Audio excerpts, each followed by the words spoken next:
अस्सलाम वालेकुम। आज हमारा शुरू है चैप्टर 6 लेबर कॉस्ट। आज हम बात करेंगे लेबर पर कि लेबर की किस तरह की कॉस्ट होती है, डायरेक्ट लेबर क्या होता है, इनडायरेक्ट लेबर क्या होता है, लेबर को किस किस तरीके से उनकी सैलरीज दी जाती हैं। ठीक है, अगर देखो ये ना लेबर कॉस्ट का जो चैप्टर है ना, ये बहुत इंपॉर्टेंट चैप्टर है। क्यों इंपॉर्टेंट चैप्टर है? क्योंकि एक मैन्युफैक्चरिंग इंडस्ट्री में अगर मजदूर काम नहीं कर रहा ना तो वो कुछ कर ही नहीं सकेंगे। मतलब मशीनें कौन ऑपरेट करेगा? या चलो आप मैन्युफैक्चरिंग इंडस्ट्री में चलो ठीक है, फिर भी एडमिन के लोग आके काम कर लेंगे, जो कंपनी का अपना सीईओ है वो खुद मशीनों पे खड़ा हो जाएगा। लेकिन जो सर्विस इंडस्ट्री है, लाइक सर्विस स्टेशन जो होते हैं जहाँ पर आप कार वाश जो होता है, वहाँ पर अगर वो कार वाश करने वाले बंदे ही नहीं है तो वो किस तरह उनकी जो बिजनेस है वो किस तरह चलेगा? वहाँ तो मटेरियल की कोई ज़रूरत ही नहीं होती। सर्विस इंडस्ट्री में सारा काम होता है लेबर के थ्रू। या आप सैलून जाते हो तो वहाँ पर जो हेयर स्टाइलिस्ट होता है, अगर वो ही नहीं होगा तो आपके बाल कौन काटेगा? तो इसलिए लेबर बहुत इंपॉर्टेंट है। सबसे पहले लिखा है एम्प्लॉय पर्सनल रिकॉर्ड्स। देखो, जब एक एम्प्लॉय को हायर किया जाता है, मैंने आपको पहले चैप्टर में बताया था, ये एचआर का काम होता है, ह्यूमन रिसोर्स का। तो जब वो कॉन्ट्रैक्ट बनाते हैं तो यहाँ पर कुछ चीज़ें लिखी हैं जो कि उस कॉन्ट्रैक्ट में होती हैं, जैसे कि उसका नेम, फुल नेम होता है, डेट ऑफ बर्थ होती है, एड्रेस होता है, उसका सैलरी होती है। ठीक है, जिस सैलरी पे वो जो सैलरी उसको दी जाएगी, वो तरीका होता है जिसके थ्रू उसको सैलरी दी जाएगी। जो तरीके भी आप आगे पढ़ोगे, मैं खाली आप सिर्फ इस बातों को पिक करो कि मैं क्या कहना चाह रहा हूँ। ठीक है, इसके अलावा हॉलीडेज़ होती हैं जो उसको कहा जाता है कि पूरे साल में अपने 20 छुट्टियाँ करनी है। इसके अलावा कंट्रीब्यूशन होती है, जैसे कि आपको पता है कि पाकिस्तान में हर कंपनी में, हर स्कूल में जब भी कोई टीचर अपॉइंट होता है या कोई एम्प्लॉय अपॉइंट होता है तो उसके साथ उसकी सैलरी में एक परसेंटेज होती है, वो हर महीने उसको काट ली जाती है और वो ओल्ड एज फंड में रख दी जाती है। कुछ परसेंटेज वो देता है और कुछ परसेंटेज उसकी जगह कंपनी देती है। तो उसे कहते हैं बेनिफिट कंट्रीब्यूशन, जो अभी आपको लोगों को मैं आगे समझाऊंगा कि किस तरह होता है, क्या कहते हैं इसको। इसके बाद कहते हैं एम्प्लॉय रिकॉर्ड ऑफ अटेंडेंस। देखो, एम्प्लॉय का एक अटेंडेंस का रिकॉर्ड रखना होता है कि कब वो छुट्टी कर रहा है। कुछ छुट्टियां होती हैं जो उसके साथ एग्रीड होती हैं, जिसे हम कहते हैं कि जैसे महीने की कहते हैं कि आपने महीने में 2 छुट्टियां कर सकते हैं मैक्सिमम। इसके अलावा सिकनेस की वजह से कभी छुट्टियां आ जाती हैं कि मतलब मैं बीमार हूँ, या जो कभी कभी कोई ऐसी सीरियस इलनेस हो जाती है कि उसको छुट्टी करनी पड़ती है, तो उसका सारा रिकॉर्ड उनको रखना पड़ता है। इसके बाद आती है क्लॉक कार्ड्स। यहाँ पर लिखा हुआ है क्लॉक नंबर इशू कर दिया जाता है जब भी एम्प्लॉय को हायर किया जाता है। तो देखो, क्लॉक कार्ड क्या होता है? एक कार्ड्स होता है इस तरह, एक पेज होता है। ठीक है, ये मैं देखो, ये पेज है भी इस तरह का, ये भी एक पेज है। ठीक है, तो इस पे ना क्या लिखा होता है कि एक इशू, एक हर एम्प्लॉय का अपना एक कोड लिखा होता है। मैंने आपको कोडिंग बताया था ना कि हर बंदे को कोडिंग मिल जाती है। मैंने आपको बताया था एम्प्लॉयमेंट के अंदर मिस्टर ए 3.1 3.2, मैंने आपको कोडिंग के चैप्टर में समझाया भी था। तो देखो, अब हर एम्प्लॉय को एक क्लॉक कार्ड का नंबर दे दिया जाता है। क्लॉक कार्ड क्या होता है? उसमें ये नोट किया जाता है कि एम्प्लॉय ने सुबह किस वक्त काम शुरू किया और किस वक्त ख़त्म किया, ताकि ये टाइम क्यों रिकॉर्ड किया जाता है कि बाद में जब उसको सैलरी दी जाएगी, या उसका जब देखा जाए कि उसका जो एफिशिएंसी है, मतलब वो कितना टाइम आ रहा है, कितना टाइम नहीं आ रहा, तो वो इन चीज़ों को यहाँ से रिकॉर्ड किया जा सके। ठीक है, इसे कहते हैं हम क्लॉक कार्ड। इसके बाद एक और चीज़ आती है टाइम शीट।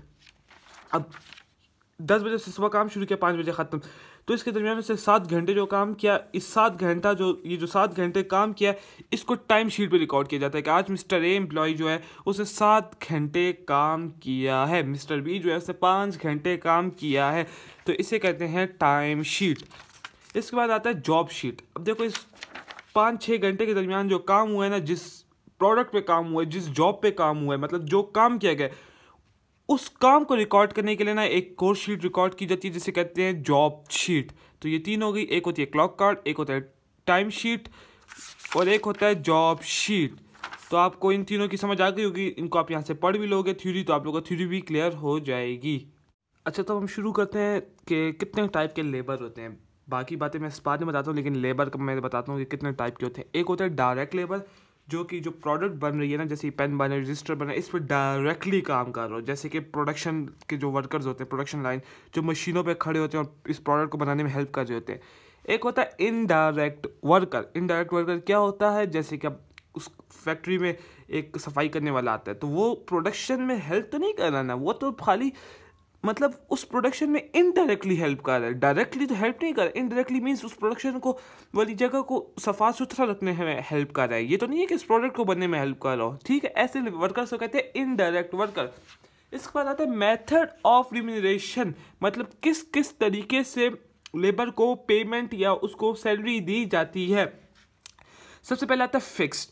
फिक्स क्या होता है कि एक एम्प्लॉय को हम हायर करते हैं, एक लेबर को हम हायर करते हैं, हम उसे कहते हैं आपको 10,000 रुपये पर मंथ मिलेगा। अब आप 1 करोड़ प्रोडक्ट्स बनाओ, 10 करोड़ प्रोडक्ट्स बनाओ, या एक प्रोडक्ट बनाओ, या कुछ भी करो, या जितने आवर्स भी काम करो, 10 घंटे काम करो, 9 घंटे काम करो, जो भी कॉन्ट्रैक्ट में होगा, आपको महीने के आखिर में आपके हाथ में 10,000 रुपये मिलेगा।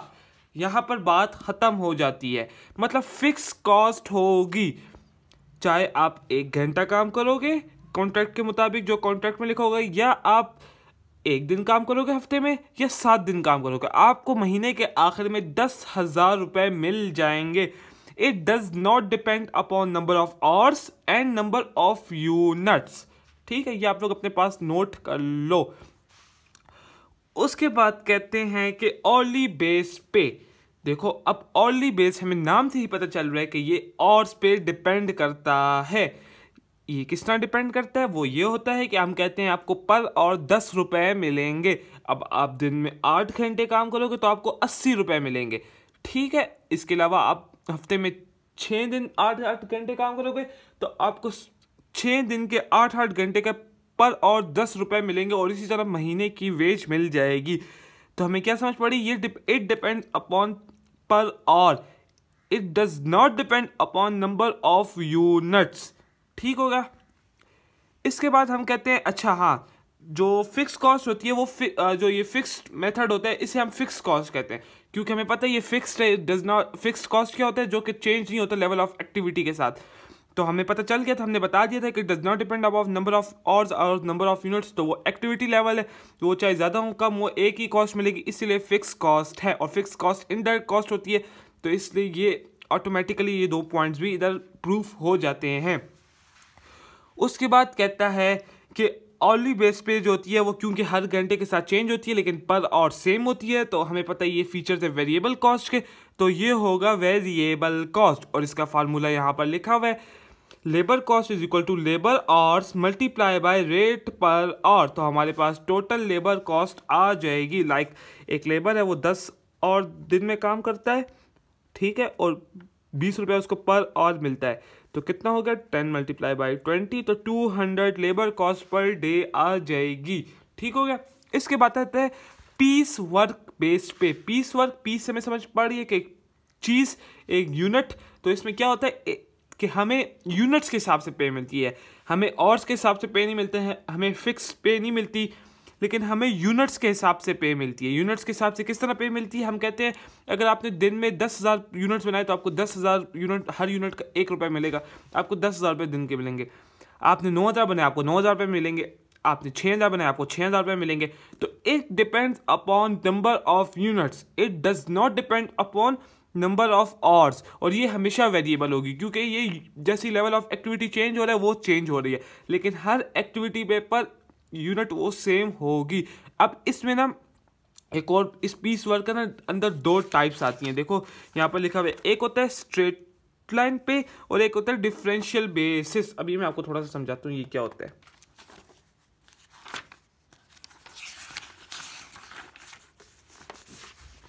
अच्छा देखो, यहाँ पर हम कहते हैं ना कि अगर आप ना लेबर है मिस्टर ए, इसको हम कहते हैं अगर आपने दिन में 100 यूनिट बनाए ना तो आपको पर यूनिट मिलेगा $10।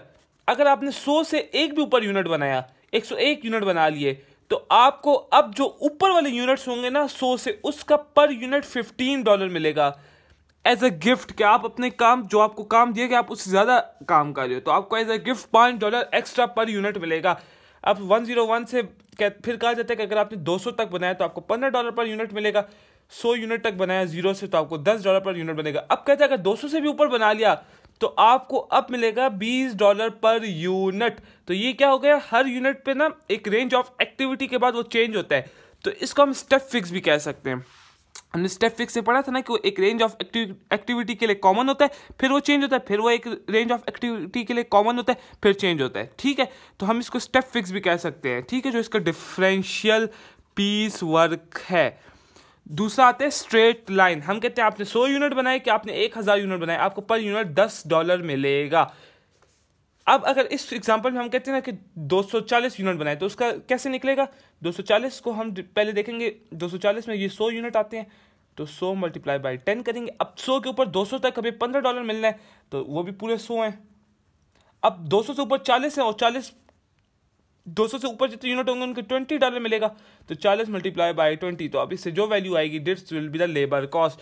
लेकिन यहाँ पर अगर 240 है तो वो 240 के 240 10 से मल्टीप्लाई होंगे तो $2400 पर टोटल लेबर कॉस्ट आ जाएगी। ये फ़र्क है आपके डिफरेंशियल और स्ट्रेट लाइन मेथड में। अगर समझ नहीं आई तो वीडियो दोबारा रिवाइंड करो और देखो, समझ आ जाएगी इंशाल्लाह। फिर भी ना आए तो व्हाट्सएप ग्रुप में, फेसबुक ग्रुप हाजिर है।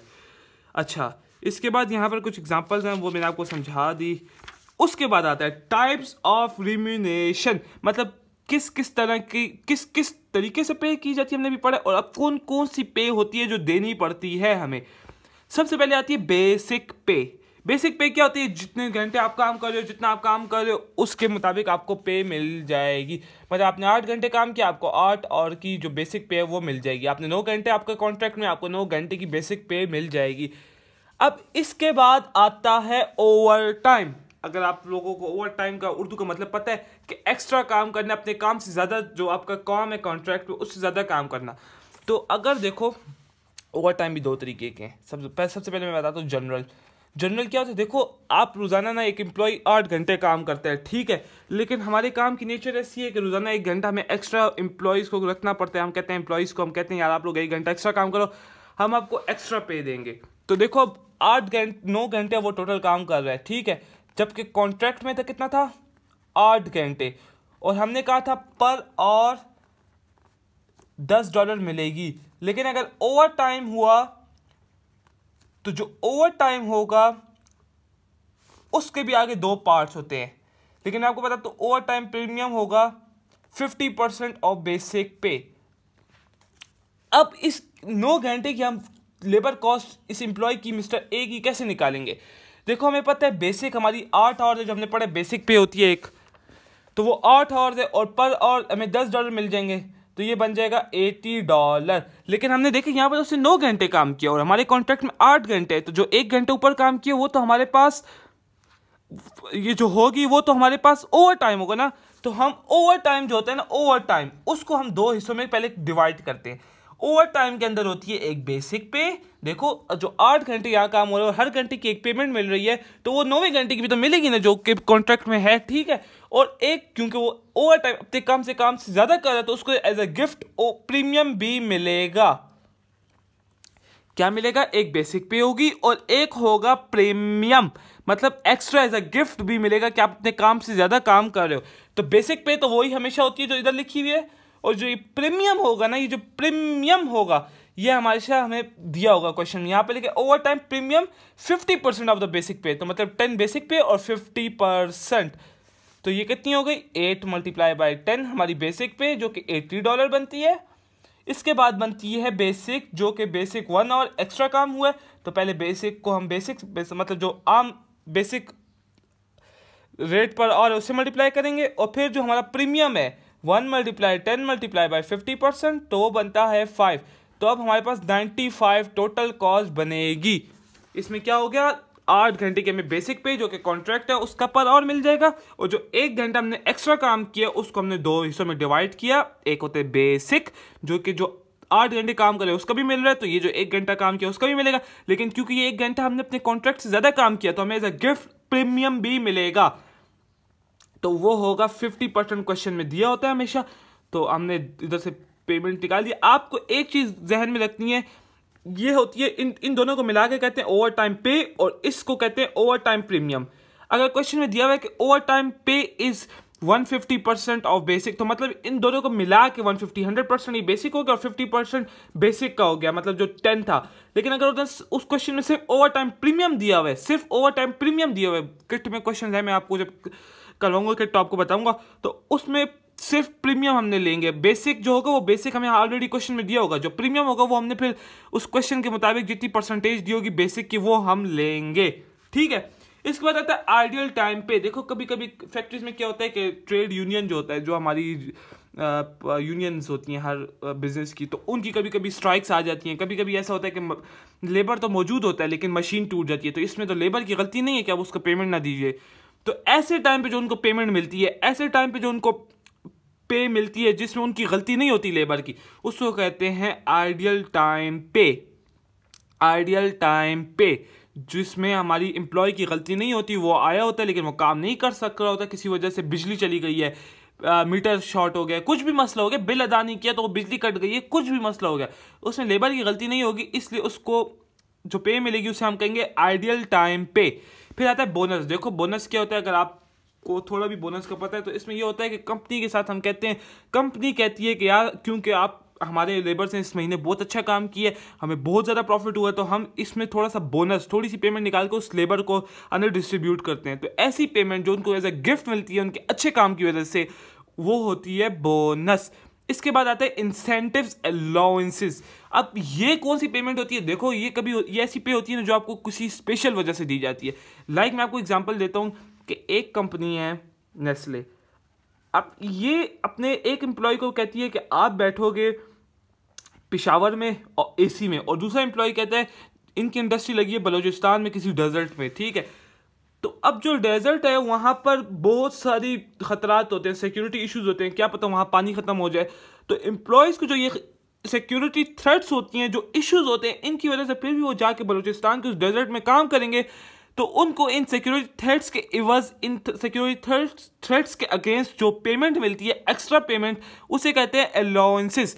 डिफरेंट कंपनीज में जो होती हैं वो कहती हैं आपको हम गाड़ी नहीं देंगे, आप अपनी गाड़ी यूज़ करो, लेकिन हम आपको कार अलाउंस देंगे, आप अपनी जगह पे रहो। मतलब एक कंपनी कहती है आप आ जाओ कराची रहो, आप पेशावर से हो लेकिन आप कराची आके रहो, लेकिन आप अपनी खुद एक फ्लैट रेंट ले लो या हॉस्टल में रह लो, लेकिन हम आपको होम अलाउंस देंगे। तो ऐसी जो स्पेशल पेमेंट दी जाती है किसी वजह से, किसी चीज़ के अगेंस्ट, उसे कहते हैं इंसेंटिव्स। ठीक है, हो सके आपको चारों पांचों चीज़ें समझ आ गई होंगी, क्योंकि अब आगे जो हम पढ़ने वाले हैं वो इन सब चीज़ों पे डिपेंड करता है। अब डायरेक्ट और इनडायरेक्ट कॉस्ट है, जो कि अभी आपको मैं बताऊंगा तो आप समझ जाओगे क्या होता है। अच्छा, तो जैसे मैंने आपको बताया था कि एक होती है डायरेक्ट कॉस्ट, एक होती है इनडायरेक्ट कॉस्ट, ठीक है। मैंने आपको कॉस्ट को डिवाइड करके बताया था ना कि डायरेक्ट कॉस्ट, इनडायरेक्ट कॉस्ट। इसी तरह डायरेक्ट लेबर कॉस्ट भी एक चीज़ होती है और इनडायरेक्ट लेबर कॉस्ट भी एक चीज़ होती है।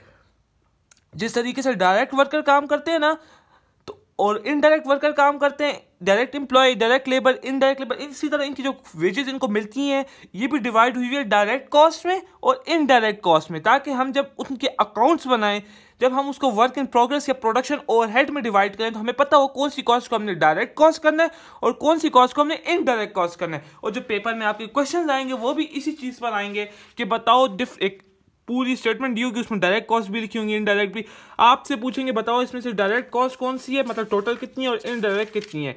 तो आपको मतलब बहुत सिंपल मैं आपको भी समझाने वाला हूँ ना कि डायरेक्ट कॉस्ट क्या होती है, इनडायरेक्ट कॉस्ट क्या होती है। आप अपने रजिस्टर में अपने पास एक लाइन लगाओ, ठीक है, इस तरीके से, एक तरफ लिखो डायरेक्ट लेबर, एक तरफ लिखो इनडायरेक्ट लेबर। सबसे पहले देख लो ना, इनडायरेक्ट लेबर को ना जो सी भी तरीके की पे मिलेगी, जो हमने पढ़ी थी 5 तरीके की, बेसिक हो गई, ओवर टाइम हो गया, बोनस हो गया, आइडियल हो गया, ऑल आर इनडायरेक्ट कॉस्ट। सब इनडायरेक्ट लेबर की कॉस्ट, इनडायरेक्ट लेबर को जो सैलरी मिलती है वो इनडायरेक्ट कॉस्ट होगी। क्वेश्चन में जो सी भी कॉस्ट इनडायरेक्ट लेबर से मतलब रिलेट करियो वो आपने इनडायरेक्ट कॉस्ट में लिखनी है, ठीक है। अब डायरेक्ट लेबर की जो कॉस्ट, जो उसको बेसिक पे मिलती है ना, बेसिक पे, that will be direct cost, direct cost, basic पे विल बी डायरेक्ट कॉस्ट, ठीक है। इसके बाद आता है हमारा ओवर टाइम। यहां पर हमने ओवर टाइम को 2 हिस्सों में तकसीम करना है, 2 हिस्सों में डिवाइड करना है। एक होगा जनरल ओवर टाइम, जो कि मतलब रोजाना कंपनी कह रही हो एम्प्लॉयज़ को यार क्योंकि वर्कलोड ज़्यादा है तो आप रोज़ाना काम किया करो यार के मतलब एक्स्ट्रा काम कर लिया करो कि हमारा जो वर्कलोड है वो थोड़ा सा कम हो जाए। और एक होता है कि हमारे पास आम कंपनी काम कर रही है, रोज़ाना 8 घंटे का काम कर रही है। अब एक स्पेसिफिक एक कस्टमर ने कितना बड़ा ऑर्डर दे दिया कि वो 8 घंटे काम करने से नहीं होगा पूरा, तो वो स्पेसिफिक कस्टमर की रिक्वेस्ट है, स्पेसिफिक कस्टमर के ऑर्डर पे अब वो जो एम्प्लॉयज है वो 10-10 घंटे काम करें दिन में। तो एक होगा जनरल और एक होगा स्पेसिफिक। तो हम सबसे पहले जनरल ओवर टाइम की बात करेंगे, और हमें पता है ओवर टाइम 2 हिस्सों में होता है। यहां पर जो ओवर टाइम है दोनों स्पेसिफिक जनरल दोनों इनडायरेक्ट होंगे, ठीक है। एक होगा बेसिक और एक होगा प्रीमियम। जनरल ओवर टाइम का जो बेसिक होता है it will be direct cost, और जो प्रीमियम होता है it will be indirect cost, क्योंकि ये हम ट्रेस नहीं कर सकते कि जो हम उसको एक्स्ट्रा गिफ्ट के तौर पे पेमेंट दे रहे हैं वो किस यूनिट के लिए दे रहे हैं, किस काम के लिए दे रहे हैं। वो तो जनरल होगा, तो रोजाना खाली वर्कलोड कम करने के लिए एक्स्ट्रा काम कर रहे हैं, लेकिन जो स्पेसिफिक ओवर टाइम होगा इसको भी हम बेसिक जो होगी इसकी वो तो डायरेक्ट होगी। इसका जो ओवर टाइम होगा premium, over time premium, it will also be the direct cost. क्यों डायरेक्ट कॉस्ट होगा? हमें पता है यार, एक कस्टमर आया है और उसने कहा 1000 यूनिट बनाओ, तो जो ये जो डायरेक्ट कॉस्ट है, जो इसका प्रीमियम हम एक्स्ट्रा इन 1000 यूनिट को बनाने के लिए दे रहे हैं, वो हम इन 1000 यूनिट से अटैच कर सकते हैं, रिलेट कर सकते हैं, ट्रेस कर सकते हैं। इसीलिए हम डायरेक्ट कॉस्ट कहते हैं इस प्रीमियम को। और हमें पता है जो डायरेक्ट जो ट्रेस हो सकती है वो डायरेक्ट होती है, जो ट्रेस नहीं हो सकता वो इनडायरेक्ट होती है। उसके बाद थर्ड थिंग आती है हमारे पास आइडियल टाइम। तो क्योंकि ideal time machine break down या स्ट्राइक की वजह से होती है, तो उसमें तो कोई यूनिट्स बन नहीं रहे होते, कोई काम नहीं हो रहा था, तो वो तो ट्रेस हो नहीं सकता, तो it will be indirect cost.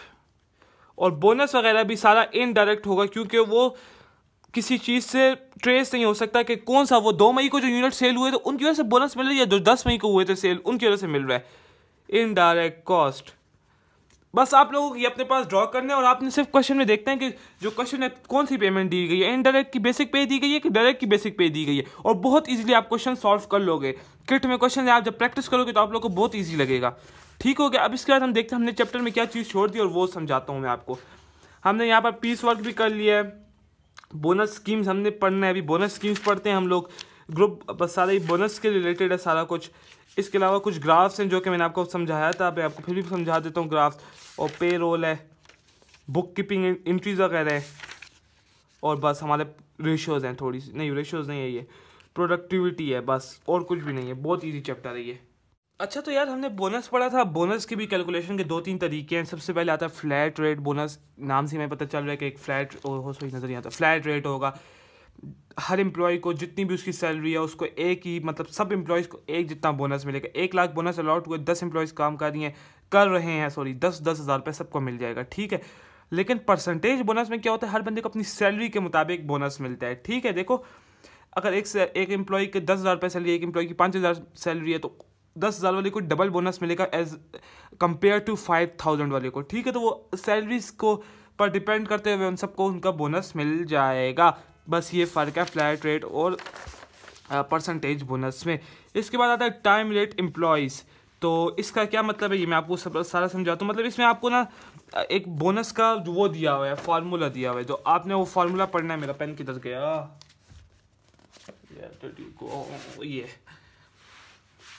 ये यहाँ पर एक फार्मूला दिया हुआ है। देखो किस तरह होता है बोनस का, क्या फार्मूला हमने बेसिक पढ़ना है। टाइम अलाउड, कितना टाइम हमने कहा था ये लो, मतलब एक पेन को बनने में 10 मिनट लगते हैं, तो हमने उसको कहा था 10 मिनट लो। और टाइम टेकन उसने ले लिया 10 मिनट का था और 8 मिनट में पेन बना लिया, multiply by rate paid divided by 2। तो देखो इससे हमारे पास क्या आएगा, 10 मिनट लेने थे, 8 मिनट लिए, और हमने कहा था हर 10 मिनट का तुम्हें 20 रुपये मिलेगा, डिवाइडेड बाय 2। तो कितना हो गया, 2 मल्टीप्लाई बाय 20 डिवाइडेड बाय 2, तो ये हो गया हमारा 40 डिवाइडेड बाय 2, तो $20 मिल जाएगा उसको, ठीक है। समझ आ गई, ये बोनस का सिंपल एक फार्मूला इधर उन्होंने दिया हुआ है। अच्छा यहाँ पर लिखा है इंडिविजुअल बोनस स्कीम्स क्या होता है और ग्रुप बोनस स्कीम्स क्या होता है। देखो अब सॉरी, एक डिपार्टमेंट है वो पेन बना रहा है, और उन्होंने पेन इतना अच्छा बनाया ना कि वो पेन इतनी ज़्यादा सेल हो गई है ना, तो अब जो बोनस आएगा ना, जो एक्स्ट्रा प्रॉफिट्स वो बोनस निकालेंगे ना, तो वो कहेंगे यार क्योंकि ये प्रोडक्शन वालों का ऐसा काम था, इतना अच्छा काम किया, तो हम सिर्फ उनको बोनस देंगे, बाकी किसी को भी बोनस ही देंगे। तो ये होगा इंडिविजुअल बोनस, मतलब जो इंडिविजुअल वर्कर्स होंगे। और फिर हम कहेंगे जब उस ग्रुप को अलॉट हो जाएगा ना बोनस प्रोडक्शन वालों को, तो उसके बाद हम कहेंगे यार मिस्टर ए एम्प्लॉय ने ज़्यादा अच्छा काम किया था मिस्टर बी से, तो मिस्टर ए को बोनस मिलना चाहिए। ये नहीं कि मिस्टर बी को भी बोनस मिलेगा। मिस्टर बी तो छुट्टियां कर रहा था, उसने तो कोई काम ही नहीं किया, उसको क्यों हम बोनस दें? उसने तो काम ही नहीं किया। मिस्टर ए ने इतना अच्छा काम किया तो हमें प्रॉफिट हुआ, हम बोनस इसलिए सिर्फ मिस्टर ए को देंगे। तो हम नाम से देख रहे हैं इंडिविजुअल बोनस स्कीम, तो हम सिर्फ उसी बंदे को देते हैं जिसकी वजह से हमें प्रॉफिट हुआ है, जिसकी वजह से वो बोनस देने की जो सूरत आई है वो आई है। ठीक है भैया, बोनस देने की जो फैसिलिटी हमने अभी इंट्रोड्यूस करवाई है, तो जिस एम्प्लॉय की वजह से आई है हमने सिर्फ बोनस उसी एम्प्लॉय को देना है। बाकी जो एम्प्लॉयज़ है जो उसके साथ काम करें उनको क्यों दें हम लोग, जब उनका कोई काम ही नहीं हुआ। जबकि ग्रुप बोनस स्कीम ये होता है कि जो प्रोडक्शन वर्कर्स हैं उन सबको दे दिया जाएगा। ये नहीं देखा जाएगा किस एम्प्लॉय की वजह से काम अच्छा हुआ है, किस एम्प्लॉय की वजह से हमें प्रॉफिट हुआ है। हमने सबको, पूरे ग्रुप में 10 बंदे हैं, 10 उसके 10 बंदे को देना है बोनस, चाहे वो एक बंदा रोजाना छुट्टी कर रहा हो, अभी सिक पे गया हो, हॉलीडे पे हो, लेकिन हमने उसको भी अब बोनस अलॉट करना है। अच्छा ग्रुप बोनस के कुछ फ़वाइद हैं। अब ग्रुप बोनस हम देंगे ना तो ग्रुप के दरमियान जो वो होगी, उनका कनेक्शन होगा, जो उनका काम करने का स्टाइल होगा वो ज़्यादा अच्छा होगा। छुट्टियां कम से कम करेंगे क्योंकि वो कहेंगे यार हमारे ग्रुप को फ़ायदा होगा। दूसरे मतलब हमारी छुट्टी ना करने से ना, तो छुट्टी हम नहीं करेंगे तो काम ज़्यादा होगा, दूसरे बंदे की हेल्प हो जाएगी, तो पूरे ग्रुप को बोनस मिल जाएगा। वरना अगर इंडिविजुअल होगा तो वो कहेगा यार अगर मैं छुट्टी करूँ ना करूँ तो मुझे बोनस नहीं मिलना यार, क्योंकि मेरा काम उसके साथ रिलेट हो रहा है तो हमारा काम जल्दी नहीं हो पाएगा। अब एक बंदा है वो पेन को उसमें इंक डालता है, दूसरा बंदा पेन की कवरिंग करता है। ठीक है, अब ग्रुप में ये होगा कि अगर ये काम करेगा तो इस मतलब ये जल्दी से इंक डालेगा तो ये कवरिंग दे सकेगा ना। अब ये छुट्टियां कर रहा है और ये कवरिंग डाल रहा है तो बोनस तो मिलना नहीं है, कोई बोनस अलॉट ही नहीं होगा, प्रॉफिट ही नहीं होगा, क्योंकि पेन जाके सेल नहीं होंगे। तो ये बंदा कहेगा यार मैं कम से कम छुट्टी करूँ कि इसका काम भी जल्दी हो ताकि प्रॉफिट ज़्यादा हो और हम सबको बोनस मिल जाए। उसके बाद आता है impact of changes of remuneration methods on cost per unit. इसमें क्या मतलब है, हमने पढ़े थे कि डिफरेंट मेथड्स हैं, फिक्स्ड पे है, स्ट्रेट वो है, पीस वर्क है और अर्ली बेस पे है। ये कहता है कि अब एक एम्प्लॉय को ना, एक कंपनी है ना, वो अभी इस वक्त एम्प्लॉयज़ को अपने ना अर्ली बेस पे कर रही है, मतलब उनको कह दिए जितने घंटे आप काम करोगे उतने घंटे की आपको पेमेंट मिलेगी पर आवर। अब वो कहते हैं हमने इस मेथड को चेंज करके पीस वर्क पे आते हैं। तो ऑफकोर्स जब पीस वर्क पे आएंगे तो total cost divided by total units होगा, तो पर यूनिट कॉस्ट में कुछ डिफरेंस आएगा। तो बस ये वही कह रहे हैं कि चेंजेस इन पर यूनिट जब मेथड ऑफ रिम्यूनरेशन चेंज होता है तो कभी कभी कंपनीज क्या कहती है ना, वो पीछे बैठ के ना हिसाब लगा देती हैं, अगर हम ऑनली से पीस वर्क पे आए तो हमें पर यूनिट 1 रुपये का फ़ायदा होगा, तो वो 1 रुपये पर यूनिट के हिसाब से, क्योंकि करोड़ों यूनिट बना रहे होते हैं तो उनको करोड़ों रुपये का प्रॉफिट होता है, तो इसलिए वो जल्दी से अपना जो रिम्यूनरेशन मेथड है वो चेंज कर लेते हैं। ठीक है, यहाँ पर ग्राफ्स बताए हुए हैं कि फिक्स कॉस्ट पर यूनिट का ग्राफ किस तरह होता है, वेरिएबल कॉस्ट का किस तरह होता है जो मैंने आप लोगों को बताया हुआ है, और स्टेप फिक्स का किस तरह होता है जो मैंने आपको बताया था स्टेप फिक्स। यहाँ पर देखो डिफरेंशियल पीस रेट, हमें पता है डिफरेंशियल पीस रेट जो होता है वो स्टेप फिक्स होता है, तो उसका ग्राफ इस तरह होगा। ठीक हो गया। और एक और आता है piece rate scheme with guarantee, एक हमने ये नहीं पढ़ा था, पीस वर्क विद गारंटी, तो ये होगा सेमी वेरिएबल। सेमी वेरिएबल में हमें पता है एक फिक्स होता है और एक वेरिएबल। तो पीस वर्क विद गारंटी हम ये कहते हैं कि इसमें फिक्स, इसमें हम क्या कहते हैं एम्प्लॉय को कि आप 1 यूनिट बनाओ या 2000 यूनिट बनाओ, आपको एक फिक्स सैलरी भी दी जाएगी, मतलब थोड़ी छोटी सी अमाउंट होती है 2000 रुपये, और फिर पर यूनिट आपको 10 रुपये मिला जाएगा। मतलब ये होता है ना, इसका मतलब ये है कि अगर कंपनी में ना 10 यूनिट बनाएंगे कि वो 2000 यूनिट बनाएंगे, उनको फिक्स पे तो ज़रूर मिलेगी, जो कि सेमी वेरिएबल हमारा प्रूफ हो रहा है। लेकिन आप एम्प्लॉयज़ पे डिपेंड करता है, अगर वो अपनी सैलरी ज़्यादा करना चाहते हैं तो वो ज़्यादा यूनिट्स बनाएंगे, अपनी वो सैलरी कम करना चाहते हैं तो वो कम यूनिट्स बनाएंगे, लेकिन उनको एक फिक्स सैलरी ज़रूर मिल रही होगी कि अगर वो कम यूनिट बनाना चाहें, बीमार हो और कम यूनिट बनाना चाहें तो उनको एक फिक्स सैलरी मिल रही हो, और ये सबसे बेस्ट तरीका भी है। वही चेंजिंग रिम्यूनरेशन मेथड, और आपके पेपर में इस तरह के क्वेश्चन भी आ सकते हैं कि अभी कंपनी एक मेथड यूज़ करी और फिर अब कन्वर्ट हो रही है दूसरे मेथड में, तो बताओ पर यूनिट कॉस्ट इंक्रीज हो रही है डिक्रीज हो रही है, और किट में क्वेश्चंस भी हैं इस पर। उसके बाद आता है कि इनिशियल रिकॉर्डिंग ऑफ ग्रॉस पे, ग्रॉस पे किस तरह निकलती है। देखो एम्प्लॉय के ग्रॉस पे किस तरह निकलती है, सबसे पहले हमने बेसिक पे ओवर टाइम को प्लस कर देना है, जितना भी उसका आइडियल टाइम है, जो भी सारी उसकी पेमेंट है यहाँ पर जो हमने डिस्कस किए, over time, premium, basic, over time, basic, तो उससे आती है ग्रॉस पे। अब एम्प्लॉय को कितनी पेमेंट मिलेगी, इससे माइनस होगा जो कि टैक्स कंपनी देगी इस ग्रॉस पे हुकूमत को, फिर माइनस होगा जो मैंने आपको बताया था कि वो एक ओल्ड एज कंट्रीब्यूशन होता है जिसे एम्प्लॉय से कट होता है, तो एम्प्लॉय बेनिफिट कंट्रीब्यूशन होता है। तो एम्प्लॉय बेनिफिट कंट्रीब्यूशन एम्प्लॉय वाला, एम्प्लॉयर नहीं, एम्प्लॉयर तो वो होता है, वो वाला एक होता है एम्प्लॉय जो कि लेबर होता है, और एक होता है एम्प्लॉयर जो कि उसका बॉस होता है। अब दो तरीके कंट्रीब्यूशन होते हैं, मैंने आपको बताया था, इससे भी थोड़ी सी अमाउंट कटती है और इससे भी। तो जो एम्प्लॉय से कट रही है वो एम्प्लॉय होगी, एम्प्लॉय बेनिफिट कंट्रीब्यूशन जब कटता है तो उसके बाद नेट पे आ जाती है। और ये उसके अकाउंट में जाते जाते जब वो रिज़ाइन करता है या वो बूढ़ा हो जाता है तो फिर उसको ये एक लमसम अमाउंट में दे दिया जाता है या पर मंथ के हिसाब से दिया जाता है। अब एम्प्लॉयर को कितने पैसे देने पड़ेंगे, उसको कितना चार्ज होगा एक एम्प्लॉय को अपने पास रखने पर, तो सबसे पहले तो वो एम्प्लॉय के एक बेसिक पे दे रहा होगा, ये उसको अपने अकाउंट से अपने बैंक से देने पड़ेंगे, प्लस उसको एम्प्लॉयर बेनिफिट कंट्रीब्यूशन भी देना पड़ेगा। तो इन दोनों का प्लस करके जो अमाउंट आएगी वो एम्प्लॉयर को उतना पैसे चार्ज हो रहे होंगे एक एम्प्लॉय को अपने पास हायर करने के लिए। ठीक है, एम्प्लॉय बेनिफिट कंट्रीब्यूशन में आपने ख्याल रखना है। और पई जो होती है ना, इनकम टैक्स जो होता है ना, उसको हम मोस्टली पई कहते हैं। ठीक है, इनकम टैक्स। ठीक हो गया। तो ये बड़ा इजी सवाल था, ये बहुत इजी है। मतलब आपने कोडिंग ऑफ लेबर कॉस्ट, हमने लेबर को कॉस्ट को कोडिंग देनी होती है। अब एंट्रीज की बात आती है तो हमें पता है कि डायरेक्ट कॉस्ट होगी, डायरेक्ट लेबर की जितनी भी डायरेक्ट कॉस्ट होगी उसको हम वर्क इन प्रोग्रेस में लेके जाएंगे, और जो इनडायरेक्ट कॉस्ट होगी उसको हम प्रोडक्शन ओवरहेड में लेके जाएंगे। बस ये सिंपल ये काम था। अब यहाँ पर सर्विस इंडस्ट्री की बात हो रही है कि सर्विस इंडस्ट्री की किस तरह होती है, तो वो भी सेम होता है उसी तरीके से। लेकिन सर्विस इंडस्ट्री होता क्या है, मैंने आपको थोड़ा सा पहले ही स्टार्ट में बता दिया था। जहाँ पर मटेरियल की ज़रूरत नहीं होती, इंसान अपनी स्किल्स को यूज़ करके अपना बिजनेस चला रहा होता है। जैसे कि सैलून होते हैं, वहाँ पर जो बार्बर होता है वो अपनी जो बाल काटने की स्किल है उसको यूज़ करके पैसे कमा रहे हैं। ऐसी इंडस्ट्रीज़ को, ऐसे बिजनेस को सर्विस इंडस्ट्री या सर्विस बिजनेस कहते हैं।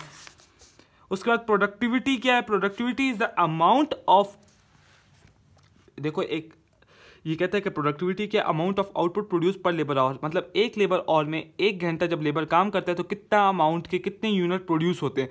तो वो जितने अच्छे ज़्यादा 1 घंटे में जितने ज़्यादा यूनिट प्रोड्यूस होंगे उतनी अच्छी प्रोडक्टिविटी होगी, जितने कम यूनिट्स प्रोड्यूस होंगे उतनी कम प्रोडक्टिविटी होगी।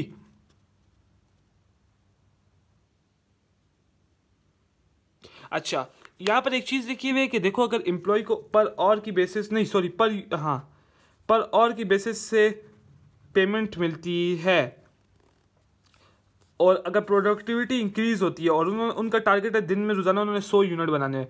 पहले 1 घंटे में 10 यूनिट बनते थे तो 10 और काम करने पड़ते थे, तो उनको 10 और की वेज मिलती थी।